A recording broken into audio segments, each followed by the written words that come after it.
सलाम प्रणाम आणि नमस्कार. मी आहे प्रणव प्रभाकर सपकाळे आणि आज मी तुम्हा सर्वांसाठी एक खूप इंटरेस्टिंग असं सरप्राईज घेऊन आलेलो आहे. तुम्ही एका गोष्टीची चर्चा सध्या सोशल मीडियावर आणि माझ्या टीमच्या तोंडून सुद्धा खूप मोठ्या प्रमाणावर ऐकत असाल, ती म्हणजे आपली येणारी नवीन एक शॉर्ट फिल्म जिचं नाव आहे लेबल. येस मित्रांनो, लेबल. तर ह्याच लेबल बद्दल एक सरप्राइझिंग न्यूज मी तुमच्यासाठी घेऊन आलेलो आहे. ती न्यूज अशी आहे की येत्या 11 तारखेला म्हणजे 11 डिसेंबर 2016 ला आम्ही हे शॉर्ट फिल्म तुम्हा सर्वांसाठी आपल्या सर्वांच्या लाडक्या युट्यूबवर पब्लिश करणार आहोत. त्यामुळे बघायला विसरू नका ही शॉर्ट फिल्म जिचं नाव आहे लेबल. आता हे नाव ऐकताच तुमच्या मनात प्रश्न पडला असेल ना की नेमकं आहे तरी काय हे लेबल. तर हे लेबल काय आहे ना हे दाखवण्याचा प्रयत्न, हे जाणवून देण्याचा प्रयत्न आम्ही आमच्या शॉर्ट फिल्म मध्ये आता केलेलाच आहे. पण तरी तुम्हाला एक छोटीशी आयडिया मी या सर्व कन्सेप्ट बद्दल देतो. जेव्हा नात्यामध्ये धर्माचा शिडकाव होतो ना, तेव्हा नेमकं काय होतं आणि जे काय होतं ते योग्य आहे की नाही हे मांडण्याचा प्रयत्न आम्ही या लेबल मधनं केलेला आहे. आणि ह्याच विषयी अजून थोडीशी चर्चा करण्यासाठी म्हणून मी काही जे मोठ्या लोकांना भेटलो होतो, त्या मोठ्या लोकांशी माझे जे झालेलं बोलणं आहे त्यांचं एक थोडक्यात मी जी मुलाखत घेतलेली आहे ना, ती मुलाखत सुद्धा मी आज तुम्हाला या व्हिडिओमध्ये घेऊन आलेलो आहे. त्यामुळे आय होप की तुम्ही ती मुलाखत एन्जॉय कराल आणि ऑब्विसली माझा हा नवीन प्रोजेक्ट, माझी शॉर्ट फिल्म सुद्धा तुम्ही खूप एन्जॉय कराल. त्यामुळे मित्रांनो, ही व्हिडिओ आणि माझी शॉर्ट फिल्म ही शेअर करायला, लाईक करायला अजिबात विसरू नका. आमचं चॅनल सुद्धा सबस्क्राईब करा. आणि आता मी तुम्हा सर्वांना घेऊन जातो त्या काही ज्येष्ठ व्यक्तींकडे ज्यांचं मी मत घेतलेलं आहे. सांगितल्याप्रमाणे आता आपण आलो आहोत राजा पत्की यांच्याकडे. या राजा पत्की यांची ओळख म्हणजे हे एक उत्कृष्ट कलाकार, उत्कृष्ट दिग्दर्शक म्हणून अगदी नावारूपास आलेलेच आहेत. पण त्याचप्रमाणे ऋतुरंग ही एक खूप मोठी संस्था ते एकटे सांभाळत आहेत. तर राजा सर, तुमचं काय मत आहे या धर्माविषयी? या धर्मात नात्यांचं जेव्हा आगमन होतं तेव्हा काय होतं, किंवा धर्म आणि नातं यांच्यामध्ये काय नातं आहे? सर्वप्रथम प्रणव, तुला या शॉर्ट फिल्मसाठी खूप खूप शुभेच्छा. आणि माझं असं मत आहे की माणसाने अनेक शोध लावले, त्यातलाच धर्म आणि जात हा माणसानेच लावलेला शोध आहे. पण या शोधांमुळे झालं काय की त्यांनी एक कंपाऊंड तयार केलं, एक कुंपण स्वतःभोवती आखलं आणि त्यामुळे माणसात दरी निर्माण झालेली. त्या नात्याची वेळ जी घट्ट व्हायला हवी ती उसायला लागली आहे ह्या कुंपणामुळे. आणि प्रत्येक जण म्हणतो हे माझं कुंपण आहे, हा माझा धर्म आहे, हा तुझा धर्म आहे. आणि त्या कुंपणाच्या पलीकडे माणूस विचार नाही करत. तर हे जे कुंपण आपण जर तोडलं आणि त्याला कुंपण न समजता आपण त्याला मिलन हे समजलं प्रत्येक धर्माला, तर ही वेळ जास्त घट्ट होईल आणि ही अशीच झाली पाहिजे. तुझा हा प्रयत्न शॉर्ट फिल्ममधून त्याच्यासाठीच असावा असं मला वाटतं आणि म्हणूनच खूप खूप शुभेच्छा. मला असं वाटतं की धर्म वगैरे वेगवेगळ्या नावं ठेवण्यापेक्षा मानवताच हा एक धर्म मानला तर आपलं जगणं जास्त आनंददायक होईल, जास्त सुख करू. अगदी बरोबर. तर मित्रांनो, सरांचं असं म्हणणं होतं की धर्म हाच एक आपण मानवता हाच एक आपण धर्म मानायला हवा. तर हाच संदेश आम्ही देण्याचा प्रयत्न केलेला आहे आमच्या या शॉर्ट फिल्म मधनं. तर अवश्य बघा ही short film. Sir, I hope की तुम्ही खूप एन्जॉय कराल ही शॉर्ट फिल्म. नक्की नक्की आणि खूप खूप शुभेच्छा.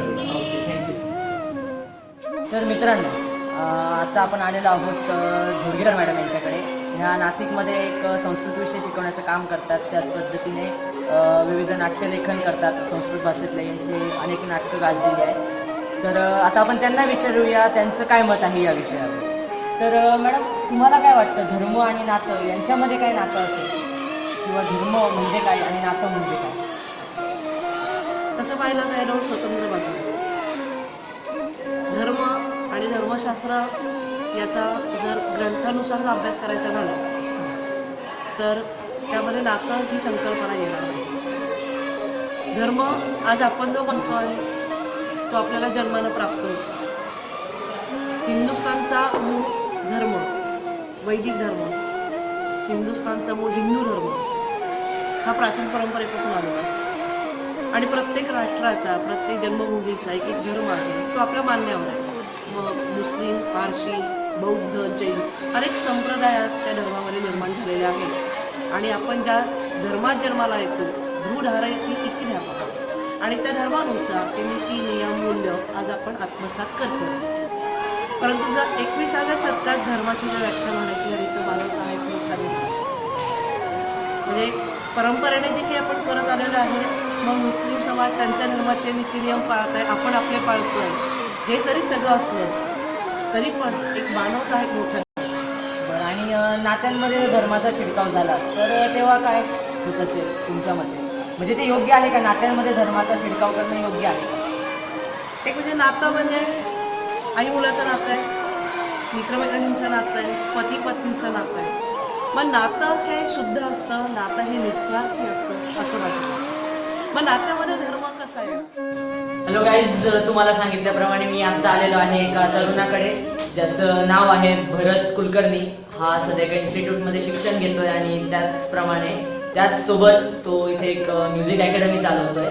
तर आपण जाणून घेऊया त्याचं मत की त्याला काय वाटतं या धर्माबद्दल, धर्मात होणाऱ्या नात्याच्या शिडकावाबद्दल. तुला काय वाटतं बरं? धर्माबद्दल सांगायला गेलं तर धर्म म्हणजे फक्त एक एक बुक आहे किंवा एक चांगलं कसं जगावं, काय वाईट गोष्टी आहेत आणि आपल्या जीवनामध्ये मॉरल्स आपण कोणते कोणते ठरवले याचा शिकवण म्हणजे धर्म. आणि जेव्हा धर्माचा समावेश आहे का नात्यामध्ये होतो तेव्हा तो जो समावेश आपण करून घेतो, म्हणजे तो आपण स्वतः आपल्या मानसिकतेने करून घेतो, तो समावेश जो करून घेतो आपण, तो योग्य आहे का?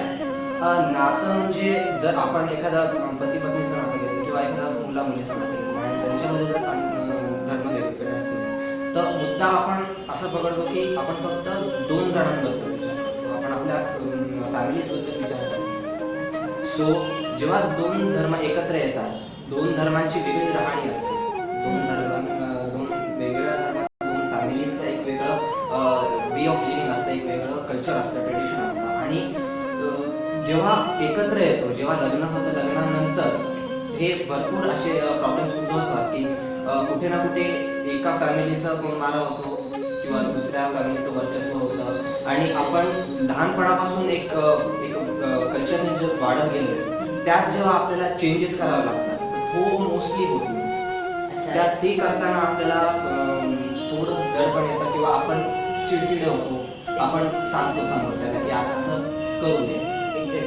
तर मित्रांनो, भरतने आता जे मत आपल्या समोर मांडलं ना तेच मांडण्याचा प्रयत्न आपल्या या शॉर्ट फिल्म मधनं केलेला आहे. तर भरतचं हेच मत आहे, आमचंही हेच मत आहे आणि माझी अशी अपेक्षा आहे की हे शॉर्ट फिल्म बघितल्यानंतर तुमचं जर याच्या निगेटिव्ह मत असेल तर तेही बदलेल.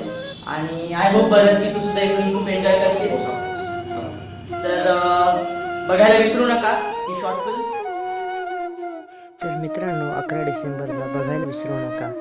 फिल्म बाय प्रणव प्रभाकर सबकाय लेबल.